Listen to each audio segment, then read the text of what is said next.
Hi friends, இன்றைக்கி 1 kg basmati rice வச்சு பிரியாணி எப்படி செய்யலான்னு பார்க்கலாமா? அதுக்கு நான் இப்போது 10 லிட்டர் குக்கரில் குக்கில் செய்ய போகிறேன். அதில் ஒரு 4 to 5 டீஸ்பூன் ஆயில் ஊற்றிருக்கேன், ஒரு 2 டீஸ்பூன் கீ ஊற்றிருக்கேன். அது ரெண்டும் சேர்ந்து நல்லா காய விடணும். இது நான் 1 கிலோ பாஸ்மதி ரைஸ்க்கு 3/4 கிலோ சிக்கன் எடுத்திருக்கேன். 10 லிட்டர் குக்கரில் தான் செய்ய போகிறேன். குக்கரில் எப்படி உதிரியாக செய்யலான்னு பார்க்கலாம். கீயும் ஆயிலும் காஞ்சோன்னே இதில் ஸ்பைசஸ்லாம், பிரியாணி ஸ்பைசஸ் எல்லாம் போட்டுக்கலாம். ஏலக்காய், பட்டை, கிராம்பு, கல்பாசி, பிரியாணி இலை, இது எல்லாம் சேர்ந்து நம்ம எண்ணெயில் போட்டு பொரிய விட்டுக்கலாம். இது நல்லா பொரிஞ்சோணும். இங்கே நல்லா பொரிஞ்சோன்னு நான் 3 பெரிய வெங்காயம் இங்கே எடுத்திருக்கேன், ஸ்லைஸ் பண்ணி வச்சுருக்கேன். அந்த வெங்காயத்தை நல்லா தின்னாக ஸ்லைஸ் பண்ணிவிட்டு இப்போ 3 பெரிய வெங்காயம் இங்கே ஆட் பண்ண போகிறேன். மீடியம் சைஸில் இருந்துச்சுன்னா ஒரு 5 எடுத்துக்கலாம். இங்கே வெங்காயம் நிறைய போட்டால் டேஸ்ட் நல்லாயிருக்கும், வெங்காயம் தக்காளி. இதில் நான் 3 பல்லாரி வெங்காயம், பெரிய வெங்காயம் இருக்குல்ல, அந்த வெங்காயம் சேர்த்துருக்கேன். இதெல்லாம் சேர்த்து வெங்காயம் ஸ்பைசஸ்லாம் சேர்த்து நல்லா வதக்கி விடணும். இங்கே பிரியாணிக்கு டேஸ்ட்டே நம்ம வெங்காயம் தக்காளி வதக்கிறதுலாம் இருக்குது. வெங்காயத்தையும் தக்காளியும் நல்லா வதக்கி அதோட கலர் சேஞ்ச் ஆகிற, வெங்காயம் கலர் சேஞ்ச் ஆகிற அளவுக்கு வதக்கணுன்னா அந்த டேஸ்ட் வரும். ஸோ நம்ம சும்மா வதக்கி விட்டு ஒன்று ஒன்றா போட்டு பிரியாணி செஞ்சோன்னா அவ்வளோவா டேஸ்ட்டே இருக்காது. ஸோ இதில் நான் எந்த அளவுக்கு வதக்கியிருக்கேன்னா ஒரு 10 to 12 மினிட்ஸ் கிட்டே இந்த வெங்காயத்தை மட்டும் வதக்கியிருக்கேன். ஏன்னா 10 லிட்டர் குக்கர் அப்படிங்கிறதுனால கொஞ்சம் டைம் எடுக்கும் ஹீட் ஆகி அது வதங்கி வரத்துக்கு. ஒரு 10லேருந்து 12 நிமிஷம் வெங்காயம் மட்டுமே வதக்கியிருக்கேன் நான், ஃபுல் ஃப்ளேமில் வச்சு நல்லா வதக்கி விட்டு கலர் நல்லா சேஞ்ச் ஆகணும். அந்த மாதிரி இங்கே பாருங்கள், இப்போ நான் எப்படி கலர் சேஞ்ச் ஆகிருக்குன்னு பாருங்கள். எவ்வளோ வெங்காயம் போட்டோம், கலர் சேஞ்ச் ஆகி வந்திருக்கா. இந்த ஸ்டேஜில் இஞ்சி பூண்டு பேஸ்ட் நம்ம ஆட் பண்ணிக்கலாம். இஞ்சி பூண்டு பேஸ்ட் ஆட் பண்ணிவிட்டு நல்லா வதக்கி விடலாம். இதில் நான் ஒரு 2 ஸ்பூன் இஞ்சி பூண்டு பேஸ்ட் சேர்த்துருக்கேன். அந்த இஞ்சி பூண்டு பேஸ்ட்டை போட்டு நல்லா வதக்கி விட்டுட்டே இருக்கிறப்ப இப்போ நான் இங்கே காஷ்மீரி மிளகாத்தூள் ஆச்சியோட பிராண்ட் சேர்க்குறேன். இந்த ஸ்டேஜில் நான் ஏன் சேர்க்குறேன்னா, இதில் அவ்வளோவா காரம் இருக்காது, பிரியாணி நல்லா கலர் கொடுக்கும். வெங்காயம் வதக்கிறப்பே நம்ம இந்த மாதிரி கலருக்காக, நல்ல பிரியாணி கலர் வேணும் அப்படிங்கிறதுக்காக ஆச்சியோட சில்லி பவுடர் சேர்க்குறேன். இது அவ்வளோவா காரம் இருக்காது. ஸோ ஒரு கம்மியாக ஒரு 1 ஸ்பூன் நம்ம இதை சேர்த்து அந்த வெங்காயம் இஞ்சி பூண்டோட சேர்த்து நம்ம வதக்கி விட்டோன்னா பிரியாணி நல்லா கலர் கொடுக்கும். அந்த எண்ணெயோட சேர்ந்து சூப்பராக இருக்கும். இந்த மாதிரி செஞ்சிட்டோன்னா, இது மாதிரி செஞ்சுட்டு நல்லா வதக்கி விட்டுட்டு அந்த ரா ஸ்மெல் போனோன்னே இதில் நான் இங்கே 3 மீடியம் சைஸ் தக்காளி சேர்த்துருக்கேன். நல்லா பழுத்த தக்காளியாக எடுத்துக்கிட்டோன்னா டேஸ்ட்டாக இருக்கும்.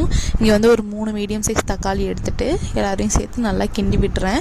தக்காளி சீக்கிரம் வதங்கணும் அப்படின்னா மஞ்சத்தூளும் உப்பு போட்டு நம்ம வதக்கி விட்டோம்னா நல்லா வதங்கிடும். இங்கே பாருங்கள், நல்லா நம்ம எப்படி தக்காளி தொக்குக்கு வதக்குவோம்ல நல்லா நைஸாக, அந்த மாதிரி நம்ம இங்கே வதக்கி விடணும். அது வதக்கி விட்டோன்னே இங்கே நான் புதினா, மல்லி, பச்சை மிளகாய் மிக்சியில் அரைச்சி போட்டிருக்கேன். இந்த மாதிரி செஞ்சு பார்த்தீங்கன்னா டேஸ்ட்டாக இருக்கும். புதினா, மல்லி, பச்சை மிளகாவை அரைச்சி போட்டுட்டு அது கூட நான் 10 ரூபீஸில் ஹட்சம் கேர்ட் சேர்த்துருக்கேன். இதெல்லாம் சேர்த்து நல்லா வதக்கி விட்டுட்டு கொஞ்சமாக கரம் மசாலா, சக்தி மசாலாவோட கரம் மசாலா சேர்த்துருக்கேன். இதில் ஒரு 1 ஸ்பூன் சேர்த்துருக்கேன். ஏன்னா நம்ம புதினா, மல்லியோட பச்சை மிளகாவும் சேர்த்து அரைச்சி போட்டிருக்கிறதுனால காரம் கொஞ்சம் இருக்கும். இதெல்லாம் சேர்த்து அரைச்சி போட்டு நல்லா கிண்டி விட்டு ரா ஸ்மெல்லாம் போகிற அளவுக்கு கிண்டி விடணும். அதுக்கப்புறம் நான் இங்கே என்ன சேர்க்க போகிறேன் அப்படின்னா, 3/4 கிலோ சிக்கனை நல்லா க்ளீன் பண்ணி வச்சுருக்கேன். இது கூட நான் மிளகாத்தூள், மஞ்சத்தூள், மல்லித்தூள், உப்புலாம் போட்டு ஒரு 1/2 hour ஃப்ரிட்ஜில் மேரினேட் பண்ணி வச்சு எடுத்து இதில் ஆட் பண்ண போகிறேன். நம்ம இப்படி ஆட் பண்ணோம் அப்படின்னா கிரேவியில் சிக்கன் கோட் ஆகி நல்ல டேஸ்ட் கொடுக்கும் பிரியாணிக்கு. இப்போ நார்மலாக சிக்கன் கிரேவி செஞ்சால் அந்த சிக்கன் எவ்வளோ டேஸ்ட்டாக, ஜூஸியாக, மசாலாலாம் இருக்கும்ல, அந்த மாதிரி இருக்கும். நார்மலாக சும்மா சிக்கன் போட்டு வதக்கி விட்டோன்னா அந்த சிக்கன் ஒரு மாதிரி மசாலாலாம் இல்லாமல் நார்மலாக பாயில் பண்ண சிக்கன் டேஸ்ட்டில் தான் இருக்கும். எனக்கு இந்த மாதிரி செஞ்சால் பிடிக்கும். நீங்கள் ஒன்ஸ் இந்த மாதிரி ட்ரை பண்ணி பாருங்கள். நம்ம மேரினேட் பண்ண சிக்கனை இந்த மாதிரி ஆட் பண்ணி நல்லா மிக்ஸ் பண்ணிக்கலாம். நான் ஏன் இப்படி செய்கிறேன் அப்படின்னா, அந்த டேஸ்ட் அந்த சிக்கன் சாப்பிட்றப்ப இந்த கிரேவியில் இருக்க சிக்கன் மாதிரியே டேஸ்ட் கொடுக்கும். ஸோ செம்ம டேஸ்ட்டாக இருக்கும். இப்போ நான் இங்கே பாஸ்மதி ரைஸை எடுத்து ஒரு 1/2 hour ஊற வச்சு வடிகட்டி எடுத்து வச்சுருக்கேன். இந்த படியால் நான் இங்கே 4 படி பாஸ்மதி ரைஸ் எடுத்திருக்கேன். இந்த படியால் 4 படி எடுத்து 1/2 hour தண்ணியில் ஊற வச்சு வடிகட்டி எடுத்து வச்சுருக்கேன்.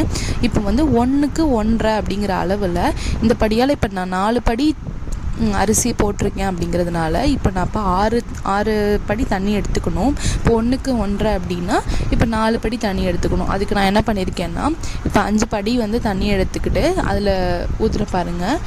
5 கிளாஸ் ஆஃப் அந்த வாட்டர் எடுத்து ஊற்றிக்கிறேன். அதுக்கப்புறம் 1 படி வந்து கோகோனட் மில்க் எடுத்திருக்கேன். இப்போ 4 படி அப்படின்னா 6 படிக்கு கணக்கு வரும், 1.5 படி கணக்கு வச்சா. ஸோ வந்து 5 படிக்கு தண்ணி எடுத்துகிட்டு 1 கிளாஸ் மட்டும் நான் வந்து கோகோனட் மில்க் எடுத்திருக்கேன். ஏன்னா செம்ம டேஸ்ட்டாக இருக்கும். கோகோனட் மில்க் ஆட் பண்ணி பிரியாணி செஞ்சு பார்த்தீங்கன்னா செம்ம டேஸ்ட்டாக இருக்கும். கோகோனட் நிறையா இருந்தால் 6 படியுமே நீங்கள் தண்ணிக்கு பதிலாக கோகோனட் மில்க் எடுத்திங்கன்னா இன்னும் சூப்பராக இருக்கும். இங்கே நான் 4 படி பாஸ்மதி ரைஸ் எடுத்திருக்கேன். 1/2 hour ஊற வச்சு அந்த 4 படிக்கு 6 படி தண்ணி ஊற்றணும். 1 படிக்கு 1.5 படி தண்ணிங்கிற ரேஷியோவில் எடுத்திருக்கேன்.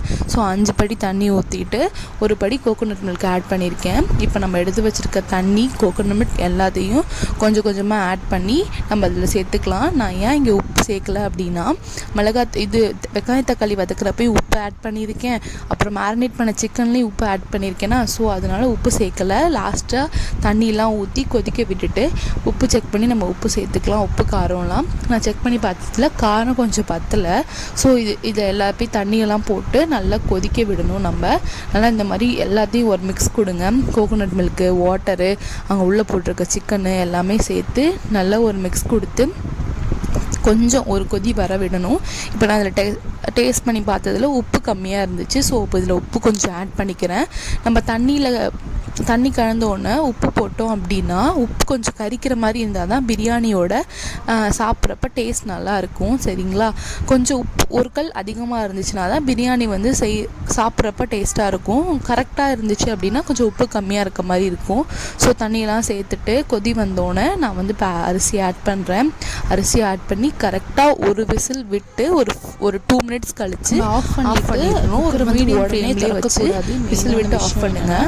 நல்ல விசில் வந்து ரிலீஸ் ஆகி வெளில வந்தோன்னா நம்ம ஆஃப் பண்ணிவிட்டு உடனே கரண்டி வச்சு கிண்டாமல் மெதுவாக கொஞ்சம் அந்த ஆவியெல்லாம் போனோன்னே சைடில் விட்டு மெதுவாக மேலேருந்து கீழே பரட்டி விட்டோம் அப்படின்னா சுவையான பிரியாணி ரெடி ஆகிடுச்சு. செஞ்சு பார்த்துட்டு எப்படி இருக்குன்னு கமெண்ட்டில் சொல்லுங்கள்.